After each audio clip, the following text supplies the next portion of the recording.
welcome to another OCD Recovery YouTube video. I'm going to be talking a little bit about acceptance journey, perspectives in relation to that.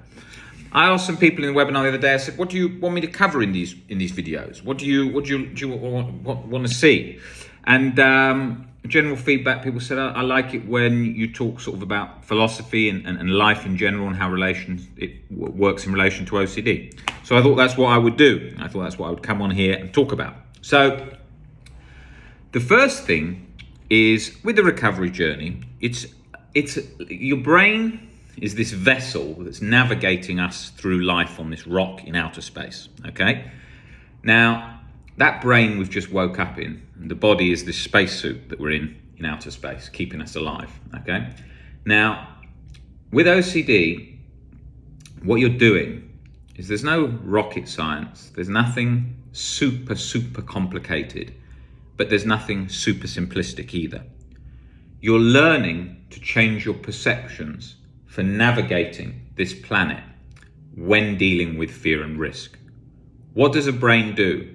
A brain is designed to make us survive whilst navigating this rock in outer space, to navigate the terrain and to be able to handle risks and deal with these situations. Okay? So, I don't know about the light here actually because the sun's going down, but if it gets a bit darker, I'll put the light on in a sec. So, you're learning to change your perspectives so that we're rewiring how the fear's going through that sensitive alarm system. So when we're getting scared, the brain is firing off the alarm constantly. The alarm's going off all the time. And that's because you're sending a signal of some threat. So it turns on the alarm. Once you're learning to turn it to no threat, now uncertainty is still no threat. When I'm lying in bed, I'm not thinking of a car crash tomorrow that I could be in. I'm uncertain, I'm content, but I'm also accepting I could die. So we're rewiring it through the process of uncertainty and acceptance. Worst case scenarios, acceptance, and uncertainty. Uncertainty alone usually won't lead to recovery. If it did, most people would read any book on OCD and recover, and it's obviously not that simple, otherwise this account wouldn't be here. So what you're learning to do is you're going to have millions of thoughts, thousands of thoughts, all kinds of things changing. You're not trying to rationally break all those down all the time. You're allowing any of those all to come along in your life. And you're not engaging and fighting and battling like we all have done. You're learning to go along with these and just see how they go, okay? Now, that is creating distance and uncertainty with those thoughts, okay? But if you've got one that's sticky, latched for years, you're going to have to break that down with acceptance, okay? So we've got this brain that's navigating us through this rock in outer space, and there are threats, and sometimes we are too scared of a certain threat, and then we can't even function navigating this rock in outer space. So we have to learn to bring that fear down so we can go back to doing our job, which is surviving and navigating and functioning this planet. Now, with OCD,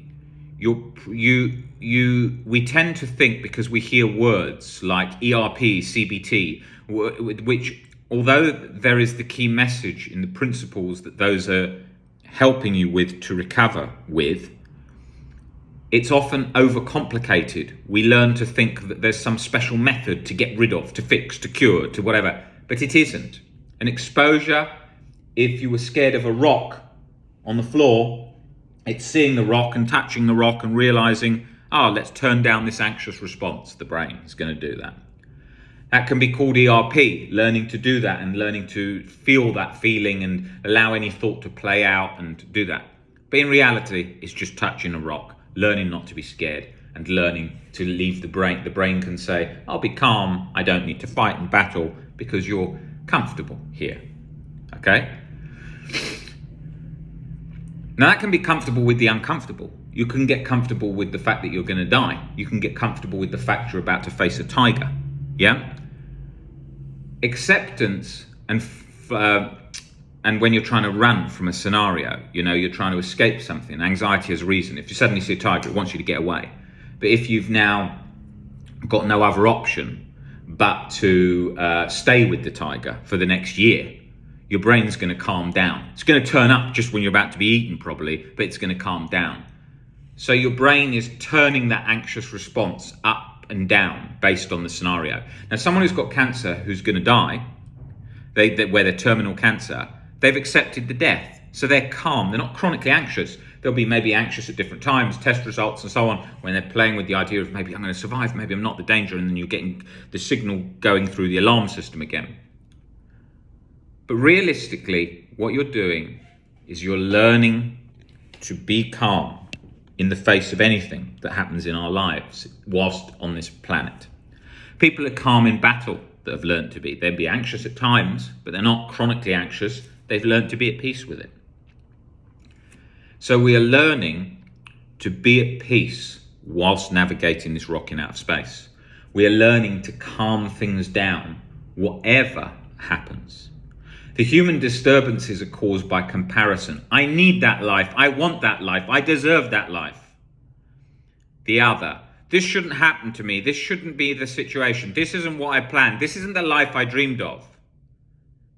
And acceptance is acknowledging what you have is there and not trying to internally resist, but being internally willing to experience whatever you're faced with. Being able to acknowledge that something just is and doesn't need to be another way in your head in that internal battle and fight of emotional discomfort. Now, that doesn't mean not doing anything. You still take action and make changes at times, but you learn to be calmer in your approach. Think of a big entrepreneur that's running a huge company. There's risks every day, all the time. And he's learned to be calm in that situation. Same as a prime minister, president. He's still got his eye on what to do and what decisions to make, but he's not chronically anxious, disabling his judgment making. Because that's what anxiety is doing, isn't it? It's clouding the signals in the brain whilst we're trying to navigate this rocking out of space. Now, that doesn't mean when we've got that cloudy, foggy experience with anxiety or just disturbed sensations or physical symptoms, palpitations, all these things, doesn't mean we still can't navigate. People navigate through a battlefield with their heart beating when they're really in a dangerous position. So it's bringing it for the ride, bringing the anxiety along, not trying to escape, not trying to run every second, trying to bring it along, trying to change your perceptions of your reality so that you're less scared from the exaggerated perceptions that are leading to going through the alarm signal and turning on the chronic anxiety and chronic guilt. So that's key. But what's also key is the fact that you've got this brain, you're on this planet, you're not going to be able to suddenly change how the brain functions like that and input all new data to change all its awareness that it's learned so far like that. There's many things. All your life you've been told, oh, you've got to do this to be a da-da-da, and you've got to do that to be a good person or a bad person, whatever. And then suddenly change. It's gradual. If I read this book here in front of me, what is it? Crime and Punishment, Dostoevsky. If I read this book, which I've read, if I read this and I have never read it before, I will enjoy it. I will enjoy it and find a very good, in-depth understanding of life. Dostoevsky is certainly great at that. Bleak life as well, which is always good for a good interpretation of life, seeing the low side of life too. If I do that and I read this gradually through the book, I'm taking things in, then middle through the book, I'm reflecting on the beginning, then at the end of the book, I'm reflecting on the whole book, then months later, I'm reflecting on the experience of reading the book, and then I'm maybe reading another book. And then things are changing, but I'm not going to grasp everything about the writer and the content of the book by reading the first 3 pages. Now, that's what people tend to do with OCD. They skim read, and then they also read it thinking, right, got to have a light bulb moment, got to have a light bulb moment, got to understand this, got to have this all understood, got to have this all perfect. That's what people do. Another thing people do, what's this? A box of chocolates, full of chocolates. I like chocolates. I eat chocolate. Yeah, every day, 1 or 2 of these chocolates. Now, why do we eat chocolate? Because I like chocolate, I like the feeling, but I like the taste of the chocolate. And also, we do it for a little bit of a sort of pick-me-up feeling because of the sugar that you get. Don't need it, but we do it like that. Now, when I had OCD, when I was suffering from OCD, I used to eat a lot of chocolate because I was wanting that high, that boosted feeling all the time, especially when I hadn't slept well and all these kinds of things. Now, that's an instant fix, and that's in our life. So we're getting used to chasing instant. The same as someone gets into drinking. I'll just have the glass of red wine to relax. Now, if we look at all these things we do for an instant feeling, whilst I'm sitting here now, I'm speaking on this video. Now it's the end of the day, and I'm going to then think, what gives me a nice feeling? So I'm going to think, it's time to have dinner. I want to have a nice dinner. I'm probably going to go out tonight for dinner. And then I could think, I want to watch a movie. But what am I thinking when I want to watch a movie? I'm thinking of the sensation of being relaxed, enjoying in the movie. I'm enjoying that. Now, that's not going to be completely met instantly, although we live in times that are completely instant now, because when I go on that TV, I'm going to have to go onto Amazon Prime, Netflix, something like that. I'll end up bloody scrolling for about 20 minutes through so many shit films, because let's be realistic. These things, Netflix and Amazon Prime, is like a bargain bucket in a petrol station. 90% of the films are garbage, and then they throw in some good ones. And so you spend ages, don't want to watch this. And plus you're already tired, plus you want that feeling, that good feeling, you want that. So when you are chasing all of that together and you're after that experience, I then think, I can't bother to even scroll, I'm not going to do that, I'm going to watch something on YouTube, then it's instant, then it's chasing nothing. So chasing all these feelings. So is it any wonder that when it comes to OCD, what are we going to do? We're going to want instant. Okay, I'm just going to speak to Rob, I'm going to do this one-to-one session, and I'm going to get this instant feeling and feel good. And then hopefully that'll last forever. I'm going to just read that book, that Albert Ellis book, get that feeling, and that's it. Or get that acceptance, get it right in my mind. It's not like that. It's like if you're trying to learn a language, learning to ski, learning a sport, learning those things that take practice to do it. Like Claire Weeks says, one of the great anxiety pioneers, it's learning to float. First you tread water, but then learning float is a willingness, isn't it? Willing to sink. Oh my God, I could sink. No, I'm going to lie, take the risk, and then to the floating position, which you're allowing, and then becomes what we're doing here with, it's a lot like acceptance, is learning to give up, to be internally willing. But you can't be internally willing when the alarm's sounding very hard and you're terrified like immediate death. The brain doesn't want to allow you to float because it thinks it's too dangerous. It's like you're floating off a waterfall. If you're trying to learn to float for the first time whilst going along, just about to go over the Niagara Falls, you're not going to do that too easily, are you? You're going to be panicking. And it wouldn't be advisable. But you've got to get used to that floating sensation in the face of adversity. Because on the battlefield, he's got to accept that he's going to maybe die. But he's not he's still concerned. So he's still being careful. He's floating, but carefully, because he's aware of the risks that are at hand and making the decisions he can that's best to play at that point. That doesn't mean he's stupid. When people say careless, when people say to me, but Rob, accepting, that means I'm more likely to do it. That doesn't mean that. I'm accepting I could have cancer. I could get cancer or have cancer. That doesn't mean I want it. I'm accepting the possibility of it. That's a difference. One is an internal surrender and acknowledging it and seeing, well, we accept death as part of life anyway. And diseases and different obstacles are part of the life process that we need to accept along the way. But when we internally reject these or are too scared of these, then we lock up internally and it's all just completely locked. And that internal willingness is a calmness, is a practice, is something that you're going to do in steps, and it's not something that you're going to just be able to snap into position. As much as we chase to do that, and as much as you're going to want to do that, people skim read these books, they go so fast, through the book. Okay, no, I don't see any major facts there on acceptance. Next page, next page, next page, next page.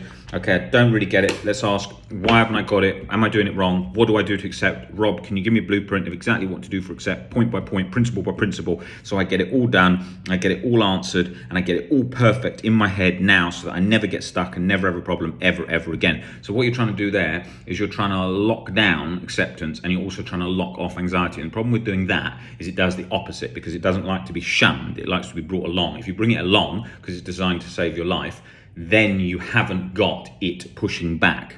So you have to bring it along, like the screaming toddler going to the party. You still got to bring them along, because that's how you've got to operate, or you're just not going to be able to function, because you're trying to cut off a vital part of your life, the child, and in this case, the alarm signal that you need for life and threats. So that's key. And I think that pacing yourself's key, as we often say, one day at a time, in a balance. But it's also realizing that you can't over cram it in. You can't force it. You're not going to get benefit. Like if someone says to me, if I say to somebody, okay, I want you to read this book, reading that book in 2 days as fast as you can will become part of the problem, because now you're trying to eliminate anxiety forcefully. So you need to slow it. That's why it's a balance. It's like trying to float instantly, or and all these things. It doesn't work like that. It's a learning process. Like the cycling. You can't ride a bike just by, okay, just get on there, quick pedal, and then off you go. They've got to balance it, learn it, and go along with that. And I think that's absolutely key. And that's the point I want to end on, that I want you to think about that process, that internal process, without forcing it, accepting that you're not going to understand it fully now, accepting you're going to feel confused. And let's go through this gradually, step by step, and it will form on its own as you put in those steps. I think that covers everything. We've got a webinar that's coming up covering exactly this point, uncertainty and acceptance. If you want to come to that, email info@ocdrecovery.com, and we'll be covering this in a lot more detail. Guys, great to see you all on here, and I'll be back on doing another video in the next couple of days. All right, guys, take it easy. See you later.